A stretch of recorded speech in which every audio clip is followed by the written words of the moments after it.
Hello and welcome to Night Frights. I'm your host, Jon F. Merz. Tonight, part 3 of The Longest Walk. Samuel Collins is all alone in the woods, and he's just heard the unmistakable howl of a very hungry wolf. Collins felt his legs churn beneath him, charging him forward and up the path that eventually crest at the top of Noon Hill. From there, it was a mere 100 yards to the boundary of his property, and beyond to the threshold of his home.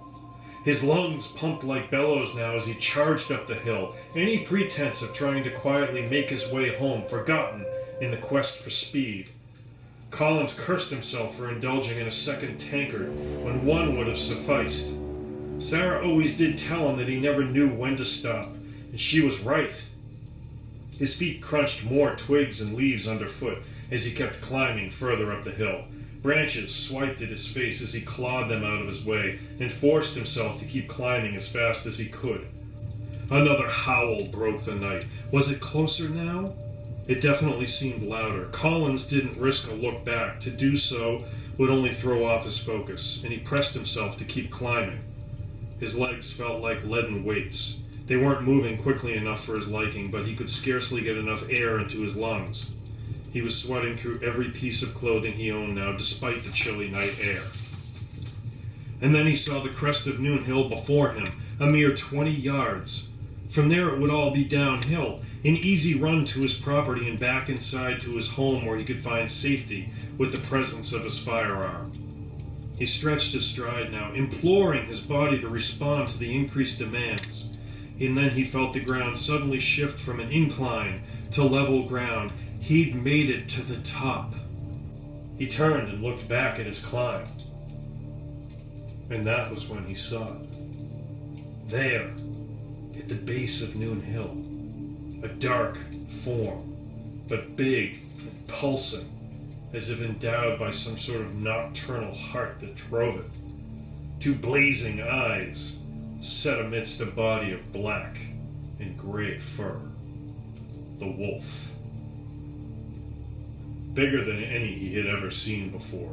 Collins cried out in spite of himself. Of course it hunted alone. A beast such as this would never consent to run with a pack. It would never allow itself to yield to another. Collins could hear it growl now, and then it sprang forward with such ease and primal grace that Collins found himself transfixed by the movement. There was nothing wasted in it, just a sheer economy of motion that showed how supremely adapted it was to the hunt. And just then, Collins was the hunted. He turned and ran, already knowing that it was futile. He had 2 legs to the wolf's 4, but still he tried.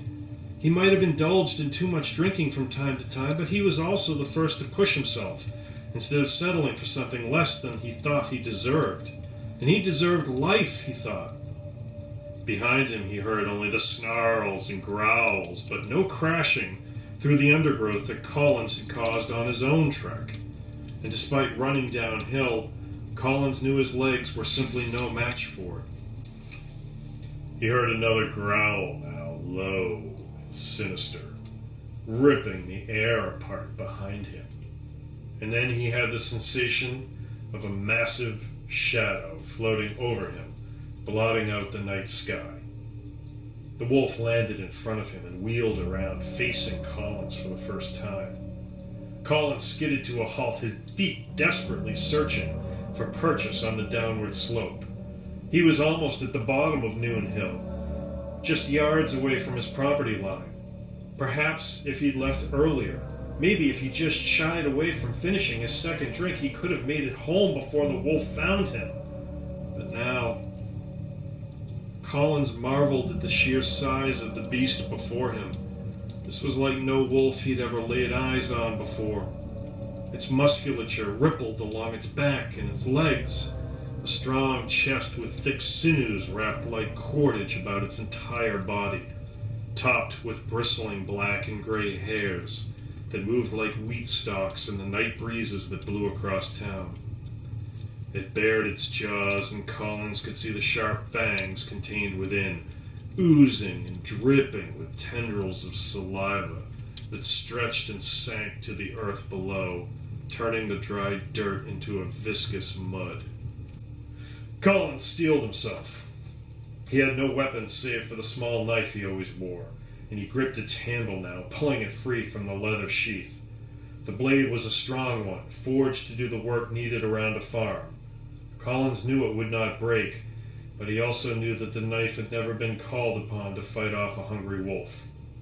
He held it up in front of him toward the wolf, and the steel blade caught a ray of moonshine and bounced it across the forest floor. "Come on then, you bastard! Let's see if I can't make you bleed for your meal." That concludes part 3 of The Longest Walk. Tune in next week for part 4. Sleep well.